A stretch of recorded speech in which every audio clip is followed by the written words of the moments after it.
Lizzie Velasquez doesn't wear her heart on her sleeve, she wears it on her wrist. They got me the heart charm. Faith is very important to me. 5 simple charms that represent the victorious story of what some might consider an uncharmed life of heartache, struggle, and pain. Lizzie is one of only 3 people in the world with a rare syndrome that does not allow her to gain weight.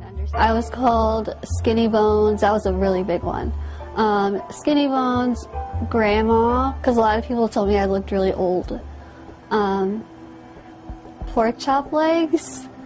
Lizzie is 20 years old, blind in one eye, and has never weighed more than 62 pounds. Walking down the hallways to go to lunch or anything like that, kids would stop and point at me and make fun of me because I look different. Lizzie's the first to admit life hasn't been so easy. I would pray every single night that I would wake up in the morning and look like one of you. Classmates immediately shied away from her. There were some nights when I would go home and I would just cry and cry and cry in my room by myself, and I would never tell my parents that other kids were picking on me because I didn't want them to go to the school and make a big scene. Lizzie says she privately endured years of stares and accusations of having an eating disorder before finally understanding her purpose in life as a messenger of hope and comfort. My faith, my family, and my friends are the 3 things that have gotten me where I am today, and have definitely been a huge part in my turning point of realizing that I need to be positive about this. Lizzie is in college working toward a career as an inspirational speaker. Here, these 6th graders were hanging on her every word. Raise your hand if you've ever been bullied or picked on. For dumb reasons, right? If you have braces, if your hair's a certain way, maybe for the people you hang out with, and it's not fun, is it? Her message is simple. Stay true to yourself. If I speak to a room of 1,000 people and I affect the life of one person, that's all that matters to me. Lizzie is fully healthy. She's not fragile like she may appear, but as of today, there is no cure for her condition, and she says that's okay. I would never change it because all the opportunities, all the lives I'm being able to touch right now, I don't feel like I'd be able to do that if I didn't look the way I did. Those Lizzie has touched say she's an angel, sent to teach us all about kindness and acceptance. If I could live my life the way I do now, you can too, no matter what. Ladies and gentlemen, please welcome Lizzie Velasquez.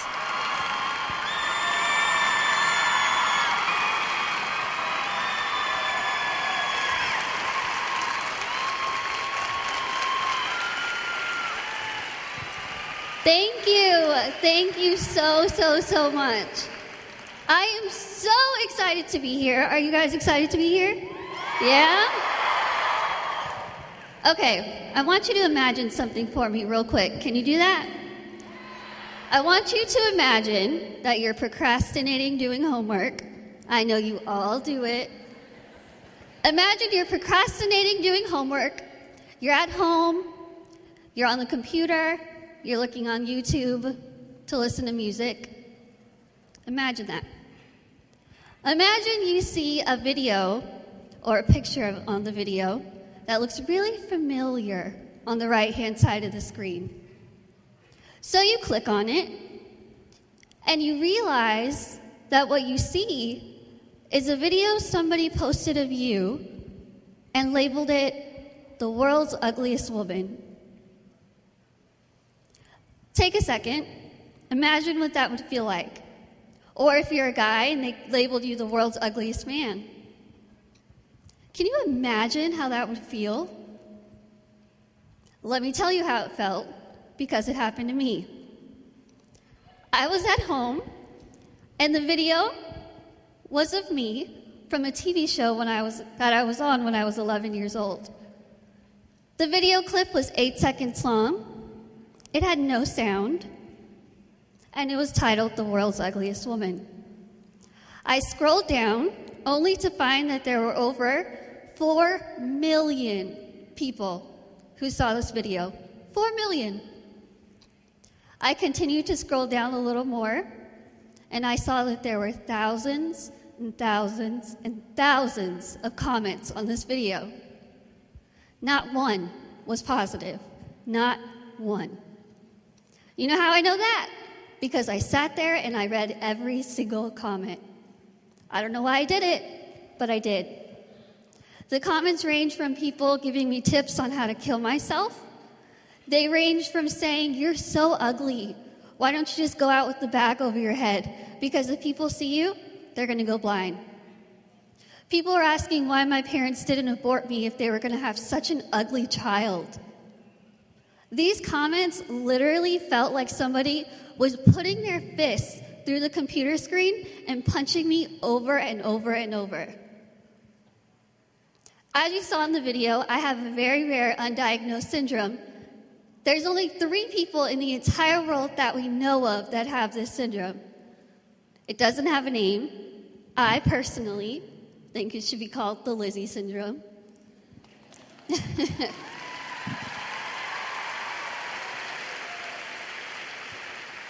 Basically, what it causes is that I can't gain weight.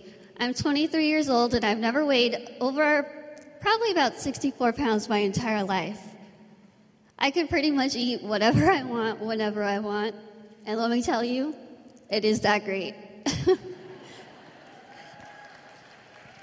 Besides my weight problem, the other big thing with my syndrome, or we're not really sure how it happened, is that I'm blind in my right eye, so I can only see out of my left eye. And I kind of don't really remember the difference of being able to see out of both eyes, but the good thing that I have learned with my blind eye is that if any of my friends are kind of irritating me or annoying me, I have them stand on my right side, and it's like they're not even there.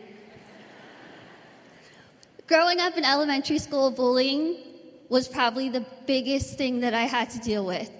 I was raised so normally. The people I was surrounded by, my parents treated me so great. I had no idea that I looked different. I couldn't see.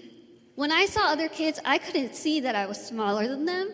I couldn't see that I just didn't look like them. And so my first day of school, no one wanted to sit by me, no one wanted to talk to me, no one wanted to play with me. When we got to the playground, I made my way up to the top of the playscape to go down the slide, and there was a long line. And when I got there, everybody moved. And you would think, yeah, VIP to the slide.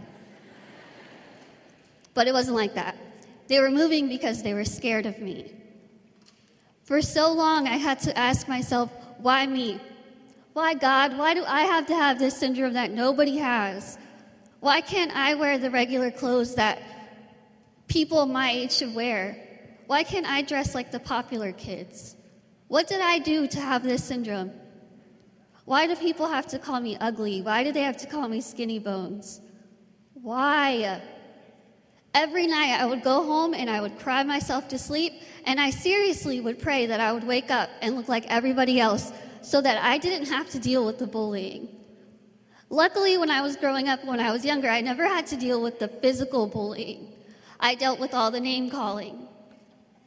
One of the biggest things that I want you to take home today is knowing that sometimes words hurt more than actions.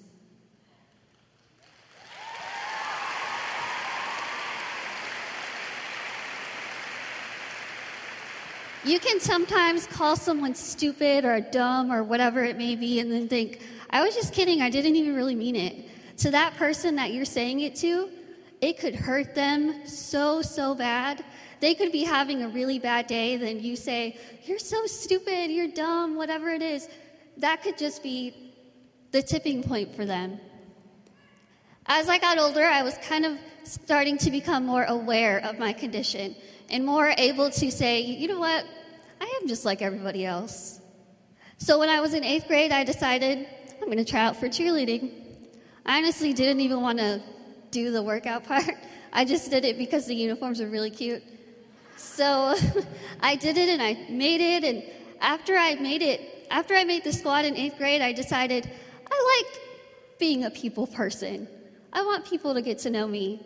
So I joined everything I could. I was a staff writer for our school newspaper. I was on the yearbook staff. I joined drama. I don't even like acting. I did cheerleading. I was taking dual credit for college courses. All these things, and I loved it. I was finally starting to get to a point where I liked myself, and I wasn't having to deal with bullying. Nobody was calling me names to my face. Then I found the YouTube video. So I went from a point of being really kind of proud of who I was to then being introduced to the world of cyberbullying. It's not only YouTube comments that I'll get, it's emails that people will send me and say, go kill yourself. Or they'll say, kill it with fire. And they're referring to me, a human, as an it. All these things kind of just started really getting to me. And once I started high school, I had a lot of great friends, but I still kind of started thinking, I wish I kind of looked like the pretty girls. I wish I could do what they do. I wish that boy would come and talk to me. I'm funny. I'm fun. I have good hair. I started getting to a point where I was just like frustrated and annoyed that I was having to go from people judging me because of the way that I look. When I saw this YouTube video, trust me, I sat there and I was ready to tell every single one of those people off. I was ready to hit my keyboard and make them feel as low as they were making me feel. I was ready. But then I started realizing, what is that going to accomplish? Absolutely nothing. I'd be fighting a never-ending battle. I'd be sinking down to their level and hiding behind a computer screen and telling somebody else off. I don't know who they are. I shouldn't judge them. So I let it go, and I told myself, I don't know what I'm going to do. I don't know how I'm going to do it. I don't know when I'm going to do it. But I'm going to show these people that they aren't going to win. Those bullies are not going to define who I am as a person.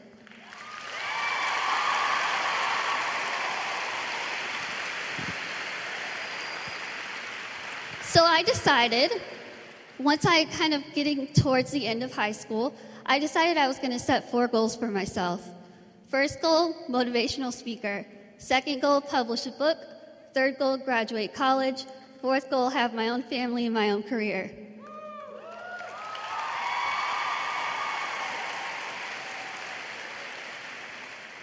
I, of course, was still dealing with people staring at me in public.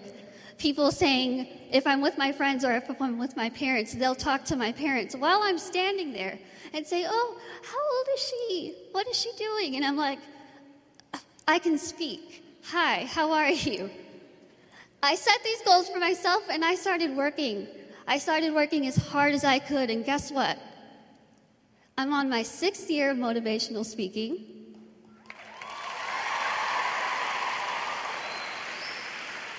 Goal 1, checked off. Second goal, by the time I was 21 years old, I published my first book called Lizzie Beautiful in English and in Spanish.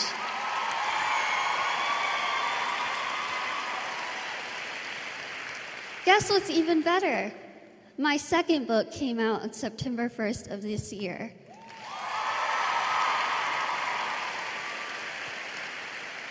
My second book is called Be Beautiful, Be You, and that book has been like my little baby, and I'm so, so very proud of it. And I actually have a table back there, and I have copies, and I can be there signing for them. Anyway, my third goal was to graduate college, and guess what? I'm graduating in December.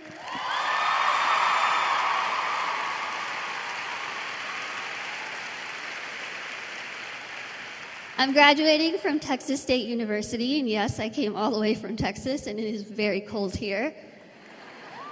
I'm graduating with a degree in communication studies and a minor in English.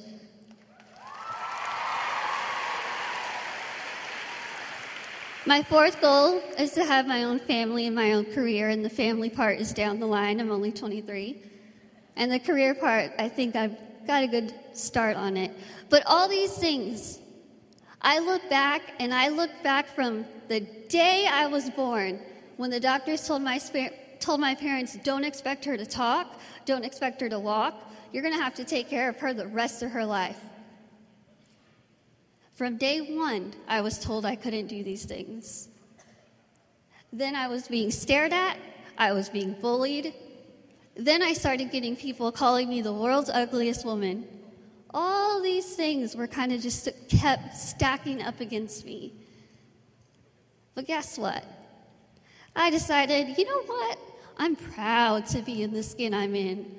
I'm proud to have this syndrome.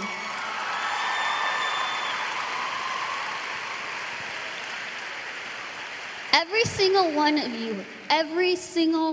of you sitting in here has something to be proud of.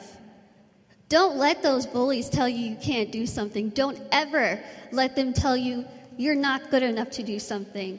Because you know what? If somebody says, Lizzie, you can't do that, you'll never do that, automatically in my head I say, dare me.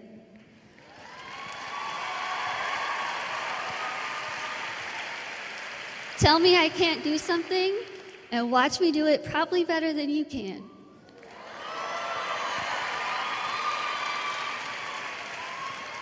I might not look like Kim Kardashian or all the people on the magazines or all these famous movie stars. I don't look like that, but I don't care.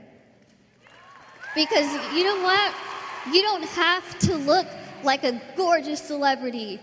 Be who you are. Be proud of who you are.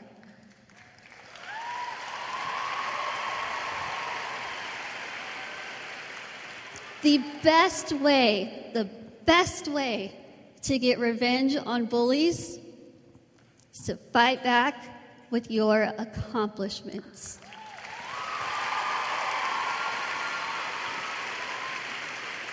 So now if I see people who are kind of staring at me and judging me and thinking, what eating disorder does she have? What's wrong with her?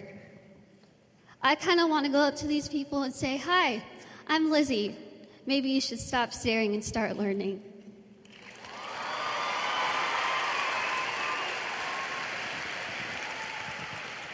Thank you guys very, very much. I'm just such an honor to be here.